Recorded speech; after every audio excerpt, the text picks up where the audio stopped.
Assalamualaikum warahmatullahi wabarakatuh. Perkenalkan, nama saya Westa Sofiani, NPM 18751053, Program Studi D3 Agribisnis semester 4B dari Kampus Politeknik Negeri Lampung. Di sini saya akan menjelaskan atau mempresentasikan tentang laporan proyek usaha mandiri pengelolaan usaha cabai rawit dengan menggunakan pestisida nabati daun pepaya. Di sini saya akan menjelaskan tentang aspek pemasaran. Segmentasi pasar merupakan kegiatan membagi pasar ke dalam kelompok pembeli yang memiliki perbedaan kebutuhan, tingkah laku, dan karakteristik yang berbeda, yang membutuhkan produk dengan bauran pemasaran yang berbeda. Segmentasi geografi, kami memilih lokasi untuk memasarkan produk di sekitar Kampus Politeknik Negeri Lampung, Gang Senen, Gang Masjid Nursalam, Gang Bayangkara, dan daerah sekitar Rajabasa. Lokasi pemasaran ini kami pilih karena sesuai dengan segmentasi psikografik yang mempertimbangkan tingkah laku, gaya hidup, dan kelas sosial. Produk kami merupakan produk yang diperuntukkan untuk semua kalangan, mulai dari kalangan bawah, menengah, hingga kalangan atas. Pemasaran cabai rawit akan dilakukan secara langsung kepada konsumen dan akan dijual melalui beberapa agen pemasaran atau pengecer. Kegiatan promosi dilakukan melalui media massa seperti SMS, WhatsApp, serta disalurkan kepada pengecer. Targeting merupakan sebuah proses yang sangat penting karena akan menentukan siapa yang akan membeli produk dari perusahaan. Targeting adalah membidik target market yang telah kita pilih dalam analisa segmentasi pasar. Target pasar yang dituju adalah warung makan, ibu rumah tangga, dosen, karyawan, dan mahasiswa Politeknik Negeri Lampung. Positioning adalah suatu tindakan atau langkah-langkah dari produsen untuk mendesain citra perusahaan dan penawaran nilai di mana konsumen di dalam suatu segmen tertentu mengerti dan menghargai apa yang dilakukan suatu segmen tertentu. Mengerti dan menghargai apa yang dilakukan suatu perusahaan dibandingkan dengan pesaingnya. Cabai rawit yang dipasarkan lebih disukai oleh konsumen karena memiliki rasa yang lebih pedas dan mayoritas konsumen lebih suka dengan cabai rawit dengan kualitas yang baik.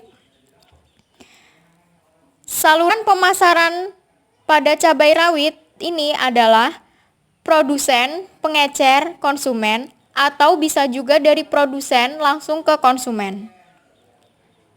Selanjutnya, aspek finansial. Modal. Kegiatan usaha tani cabai rawit dengan menggunakan pestisida nabati pada lahan terbuka ini merencanakan modal awal sebesar 1 juta rupiah dan perolehan modal digunakan untuk menjalankan bisnis ini diperoleh dari masing-masing anggota dengan investasi dana untuk masing-masing anggota sebesar Rp350.000. Biaya variabel budidaya tanaman cabai rawit. Untuk total harga biaya variabel pada budidaya tanaman cabai rawit ini adalah sebesar Rp573.400. Biaya tenaga kerja budidaya tanaman cabai rawit dengan total sebesar Rp206.500.